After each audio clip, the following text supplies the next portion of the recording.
You're listening to Everybody Pulls the Tarp, the go-to podcast for high performers. I'm Andrew Moses. Each week, you'll hear my thought-provoking conversations with Olympians, pro athletes, CEOs, elite coaches, best-selling authors, and other high performers to uncover their secrets to success. Get ready to be inspired each week when we talk about leadership, teamwork, work ethic, and more. Are you ready? Let's go.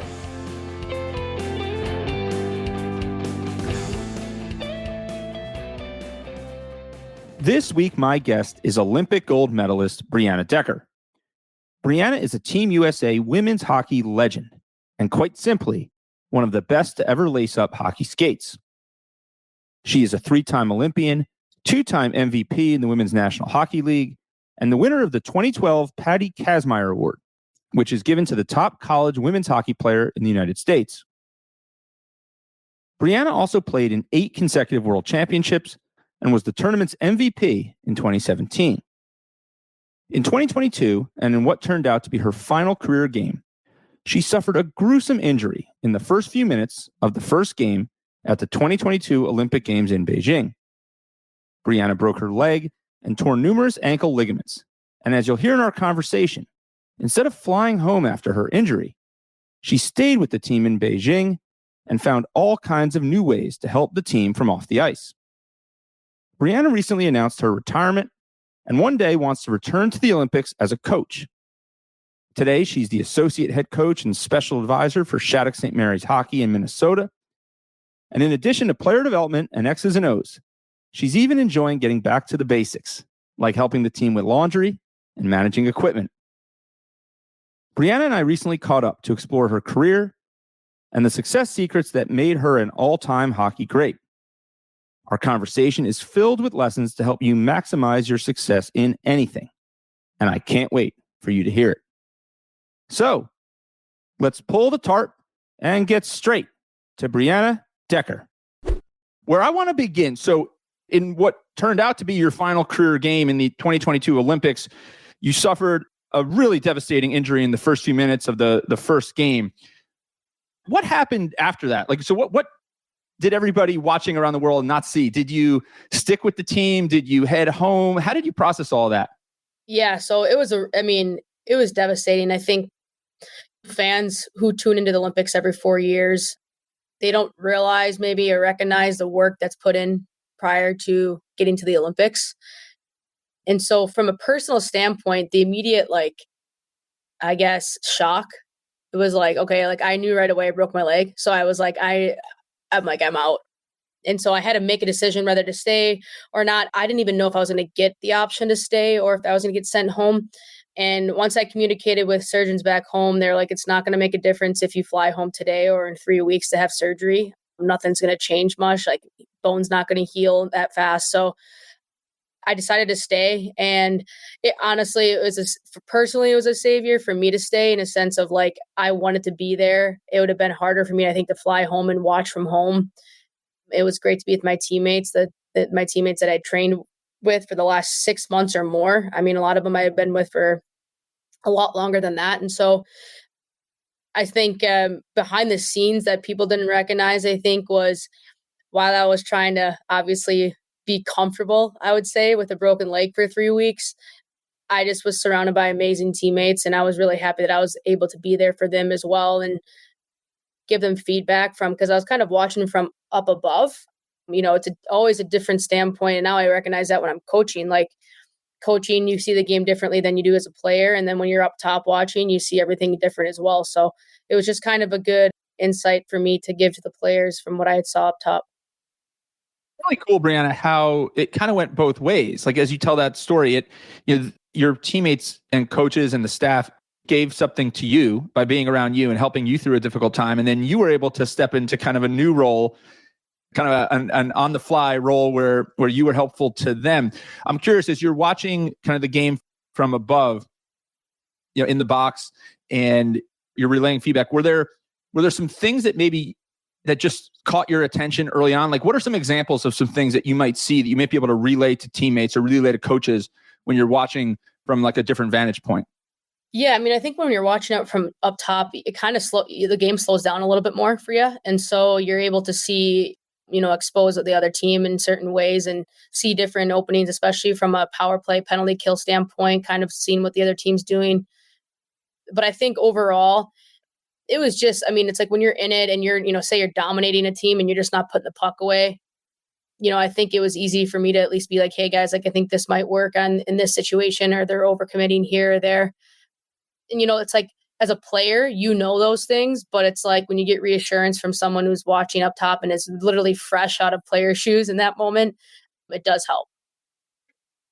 Brianna, I'm curious that at that point, did you know that like your playing career might be over? Like, did you make the decision in that moment, or did you take some time to process it? Personally, I went into that Olympics like I was probably going to be done playing, like from a mental standpoint. And then, but I was like, you never know. Like I'll be honest, like after 2014 Olympics, after 2018 Olympics, I was like, I'm done. Like we lost in 14. I was like, I'm done. I can't do this. Like this is a lot.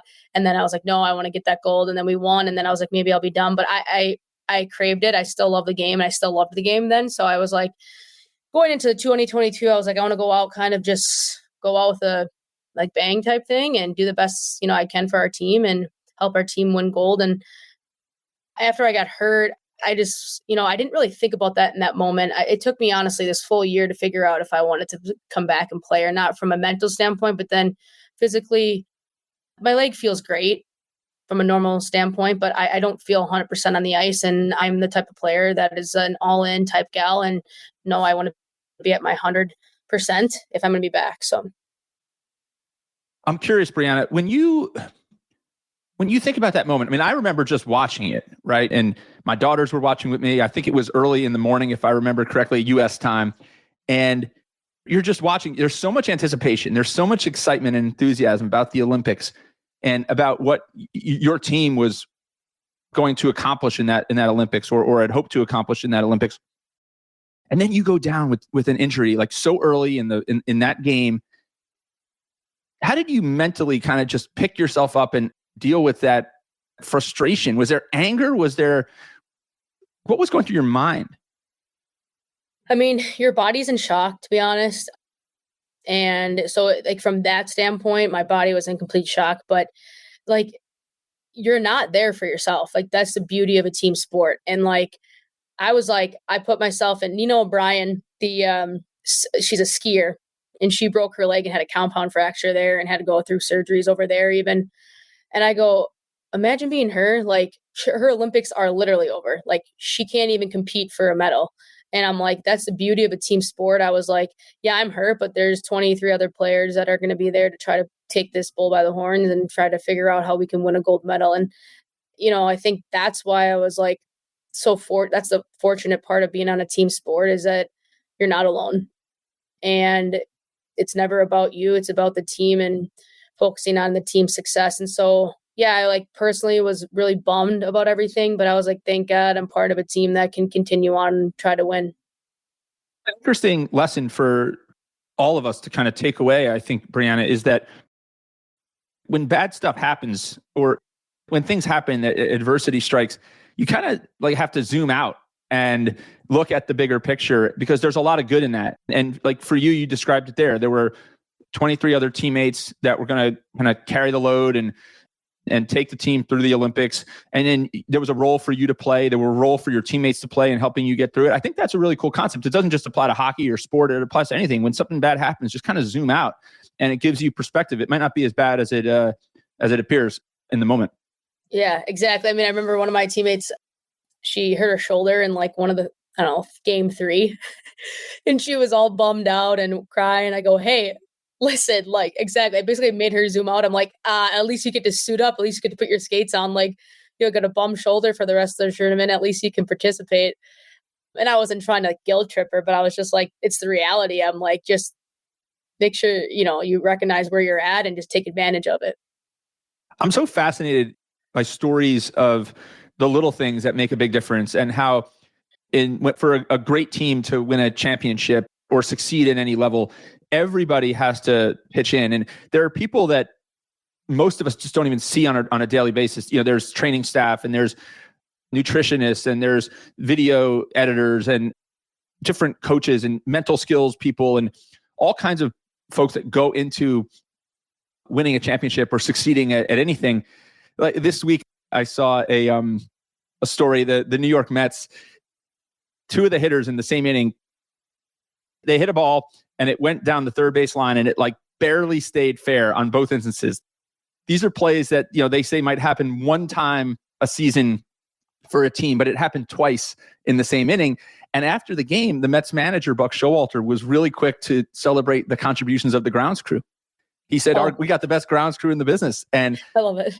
They had that dirt level. And I love stories like that. And I love the way you're looking at everything, because everything is as a team sport. There's always people who can play a role, and you found a way to play a role and help your teammates, which is super cool. But now I want to rewind a bit. So I'm curious, how did you get into hockey in the first place? What was that experience like? Yeah, so I grew up with 3 brothers, 2 older, 1 younger. And my older brothers played, and I literally went to do everything that they did. If they played soccer, baseball, whatever we were doing in the backyard, basketball in the driveway, hockey in the driveway, like I just wanted to do what they did. And so they got me into hockey. My parents never played, which was now, like looking back, is like a blessing that they never played, because the insight that they could give us wasn't too high. Like they didn't give us too much insight on anything because of they don't have experience through it all. So yeah, I was fortunate enough to be surrounded by my brothers who made me as competitive as hell too. It's interesting that you say that. I've got 2 young daughters, and they both do gymnastics, and my older one is doing tennis, which was a sport that I spent many, many years playing competitively. And my younger one is getting into tennis too. And it's interesting. Like gymnastics is a sport that I know nothing about. I can't help. And tennis is a sport that I know a lot about and had a lot of coaching and a lot of training. And it's 2 uniquely different experiences. And I'm fortunate. I feel like that I have both of those. I have one where I really know nothing, and one where I feel like we can connect and do some coaching. So when did you realize that you were pretty good at hockey? Like, did it come easy to you? Did you know that you were kind of different from other people in terms of skill level? Talk about that for a minute. I mean, I'll say, I wouldn't say hockey came easy to me. I would say the competitiveness and like will to win and that not lose mentality and the winning mentality. And when someone takes a puck from me, I want it back. Like that I had within me. And like I said, I think that came from my brothers, just fighting for everything. But I loved hockey the most out of the sports that I played. And so that's why I stuck with it. I did gymnastics when I was really young and hockey. And that was the only sport that my mom made me choose between. But I played soccer and softball all the way through high school, soccer up until high school. And so I just recognized that I was like, this is the sport that I love the most and enjoy the most and want to go to practice and want to get better at. And so it's kind of, I made the U18 national team my junior year in high school. And that was kind of like I'm at the kind of the top of my age group, top of my pack. And so that kind of gave me a bigger confidence boost to like, be like, okay, like this is really a thing for me. You talked about multiple sports, softball. And nowadays it feels like there's so much specialization in youth sports. How do you feel like playing softball for a while and doing some different things helped shape you as a hockey player? And maybe now how it will help you as a coach? Yeah, I mean, the more sports you can play, I mean, we always talk about this as coaches now. And like I heard it all the time growing up too. Like you have hockey players who are just then are associated as being an athlete, or you have athletes who are hockey players. And the more sports you can play and then specialize, maybe later on in high school, it's going to benefit you. The one lesson that I appreciated like throughout my entire youth is like you meet different athletes, and athletes are different from different sports. And so like all my softball teammates were different than my hockey, and hockey teammates were different than my soccer teammates. And you have to be able to gel with different teammates and people who have different characteristics about themselves and the way, different personalities. All of that's super important. And that's what carries you through a team sport. And different locker rooms, you're dealt with all those different things. And so that was one thing that's really helped playing a lot of different sports. You talked a little bit ago about your competitive nature. I saw a video that you put out where you talked about competing with your family in things like Pictionary and board games. And I mean, it just runs in your DNA. You'll compete in anything. Yeah, exactly. Yeah, we've had some heated card games and heated board games at family holidays once in a while. So, but I mean, it makes it fun. And like my brothers always make fun of me. They're like, God, you take everything so serious. I'm like, okay, I can't help it. You can't help it. Brianna, kind of segueing off of like taking things serious and like obviously to compete at a high level in the way you did for so long, you have to have extraordinary discipline. And I mentioned before we started recording that a couple of years ago, I interviewed your longtime teammate, Amanda Kessel. And she said something to me that kind of I've always remembered since our conversation. And she said, because the women's professional hockey leagues haven't always been so well developed and there hasn't been like necessarily the structure that sometimes men's sports traditionally might have or other women's sports, you kind of have to like, as a women's hockey player, you have to like create your own schedule and then you've got to stick to your own schedule. She said, there's not always training camps and different things for me to go to. I'm spending so much time on my own. She talked about all the detail that went into building her schedule and her routine and then having to basically be accountable to yourself and stick to it every day. She talked about driving hours to a rink and then to an acupuncturist and then to this. Talk about your experience from that vantage point. How did you go about kind of building your routine, building your schedule in an environment where it may not have been always as structured as it should be or could be? Yeah, it's the hardest thing. I mean, there's a little bit more structure now with the pro league, but honestly, there was so much lack of, and I think individually, the bottom line is self-accountability. And you have to know that your teammates or wherever they are around the country are doing the same thing. But yeah, like I would drive an hour or two sometimes to practice with guys. I think that was like the best thing I did was being able to surround myself with players who are better than me. Like I tell our kids here now at school, like this summer, like put yourself in the most uncomfortable training position so that you are, when it comes time to be back in the fall, you are ready to go. Train with people who are better than you. Train with people.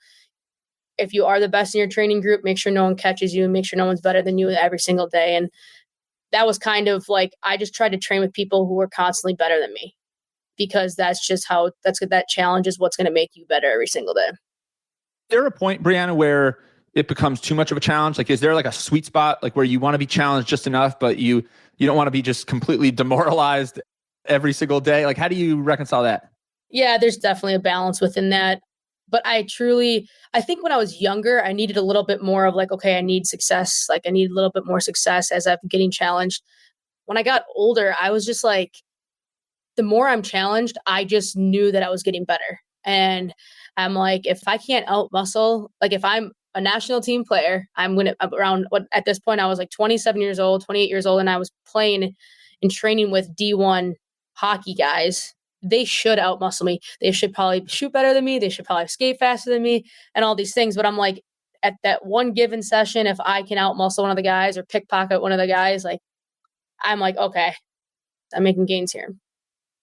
I'm curious, like when things aren't going well, or maybe you just don't have the same motivation, like you talked earlier about a lot, you have to have a lot of self-motivation. You got to think about what your teammates are doing and assume that they're doing the same thing. But like on mornings when you just wake up and you're like, I'm hurting, I'm tired, the Olympics seem so far away. What do you do to stay on track? Yeah, those are some of the tough days. And there's days like I recognize this more again, as I got older throughout my career, like there was days where I'm like, I'm tired and I need to grind through. And those are the days that you like can go back to once you're in those final games at the Olympics or at the Olympic Games where like I grinded those days out for a reason. And then there was days where I was like, yeah, my body is exhausted. I've gone, 7-8 days in a row. Like you need to take a day off.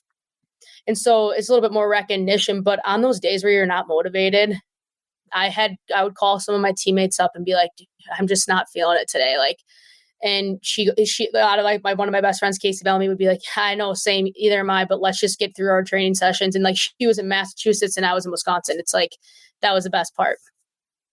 That's an important lesson too, right? I mean, you don't need, I've learned over the years, I get to talk to so many high performers through this platform, but I've also, I've got mentors, people that I say are like mentors that I've never met.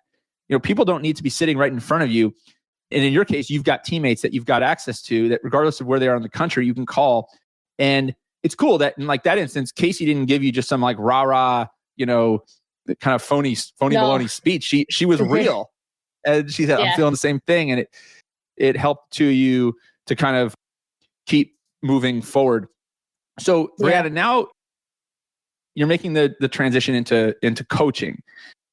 You're back at a place that you know well, Shattuck St. Mary's. And I'm curious, what has been the most surprising part for you, about getting into coaching in this capacity at this time? I think the biggest surprise is one, like the transition's been really easy for me. And I have found a similar passion in coaching that I did when I was playing. And I think that was a surprise to me. I have coached, obviously, I had an opportunity to coach the U18 national team prior to coming and coaching here at Shattuck. And then, I've coached and I loved that. So I'm like, I knew I was going to love being able to coach a team all year. It's super hard for me to coach camps and like just pick up camps here and there. Like I didn't enjoy that as much. And then people were like, hey, as soon as you're coaching a team, like you're going to love it. And I loved my first season here. Just seeing the development of these kids, pushing these kids out of their comfort zones, but, being there on a supportive end as well. It's just been all around an incredible experience so far. One of the coolest things that I've learned talking to so many coaches at the professional level, college level, whatever, is, I used to think that like 99.9% of coaching was X's and O's and like what happened on the ice, on the field, on the court. It's actually like not that way. There is so much that goes into it. Is there a conversation or something that you remember having with a teammate or a coach at any stage of your career that you say to yourself, like, this is a message that I want to make sure the players that I work with hear? Is there something like that you can kind of think about? It's crazy. So the guy that I'm coaching with, Gordy Stafford, he coached me here when I played for the 4 years. And so it's been awesome to be back. I've had many, many moments of this year of like, he'll say something and I'm like, man, like I learned that here. Like a lot of things that I learned at high school, it just must have been like the biggest development stage of my hockey career I had taken with me. And he's an English teacher as well. So he's a big quotes guy. And it's just little sayings like, and this is one thing I really did pick, like own your role on your team, but like, don't be okay with it. Like own your role, but look to be in that next role and don't be satisfied of where you're at, work to it, get it. But like when the game's on the line, you got to just own your role. And I think that was a really helpful message for me going forward, because after you work your way up in high school and you might be, first line on high school, boom, you go to college and you're starting back over again. And like, you got to work your way and keep earning your spots. And national team, it was constant earning. Like you got to constantly show up at every camp, be one of the best players. And I had that expectation for myself to be one of the top players every single camp, every single tournament. And so that was just kind of like, again, like owning my role. But if I'm not picked to be on the power play or penalty kill, just own what you're supposed to be doing that game. Speaking of roles, my understanding is that you're pitching in a lot of different ways now. You're kind of going back to the foundational stuff. I read that you're doing laundry for the team. You're helping with equipment. This show is called Everybody Pulls the Tarp. And it's all based upon an experience that I had almost 20 years ago working in minor league baseball, where I thought I was going to work in the front office of sports and learn the business side of sports. And then they tell me to bring a pair of old clothes and put them in the locker room. And I was helping the grounds crew pull the tarp on and off the field because they were short. They had a smaller grounds crew than the big leagues. I was dressing as the mascot. I was filling up moon bounces. I was parking cars. I was selling merchandise. I was picking up firework debris from center field. I was doing everything.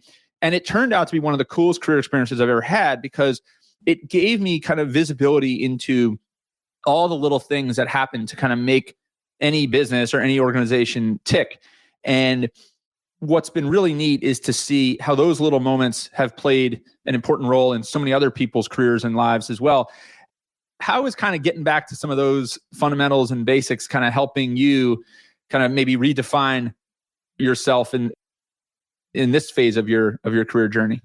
Yeah, exactly. I mean, you said it right there with the way your experience was, like being back here, it's put everything in perspective, and you recognize how much, how hard my equipment manager worked on the U.S. team and in college. And everything that they did behind the scenes. And these kids, I mean, they're kids and things happen on the bench. Oh, a skate lace breaks, a helmet screw is loose. Like, it's reality of what goes behind the scenes. And we're just fortunate enough. And I was grateful enough to have a tremendous staff throughout my entire career to like get everything basically perfect for us and ready to go. And I just know that like, if I move on from here and I start coaching at a different level, I'm going to have so much respect for those other staff members that are doing those things. And I think it's super important for coaches to be put in a role like this, or for you to be that intern in the front office and then get dragged into those other roles. I think it's important just to recognize how much work is to be done behind the scenes. And it's important for them to get recognition for that stuff.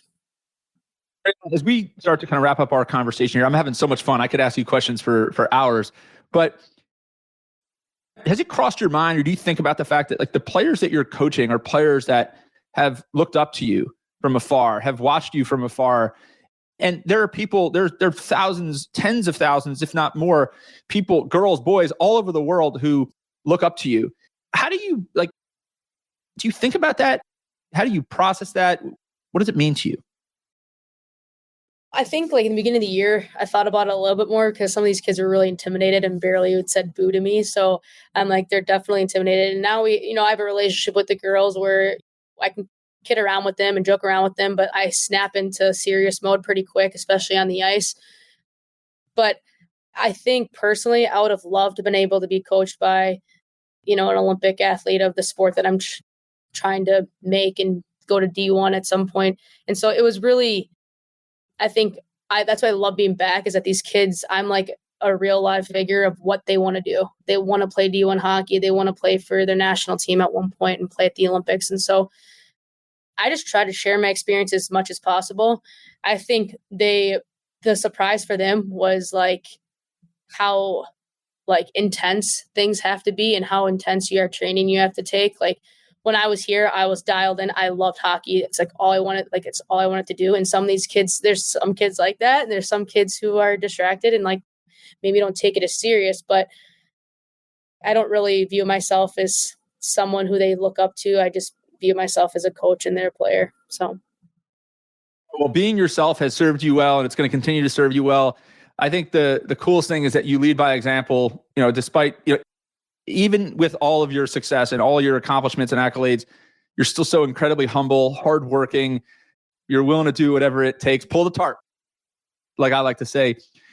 You're a tarp puller. You're forever part of the tarp puller club. Brianna, I have had so much fun chatting with you, learning about your career, and hopefully we can check in again sometime and hear how this coaching thing is going. And I just know that this is just the beginning of your story in many, many ways. So thanks for being a tarp puller, and we'll have to catch up again soon. All right. Good luck with everything. Yes. Thank you so much for having me. Thank you for joining me this week. Be sure to subscribe in your favorite podcast app so you can catch all of our upcoming episodes. And if you are like me and want a world full of tarp pullers, then leave a review to help others find us. You can also follow me on Twitter at Andrew H. Moses. That's Andrew H. Moses. And be sure to sign up for my email newsletter at everybodypullsthetarp.com/newsletter. I'll share tips and insights to help you achieve maximum success and happiness. Today is a great day to pull the tarp. I am rooting for you. See you next time.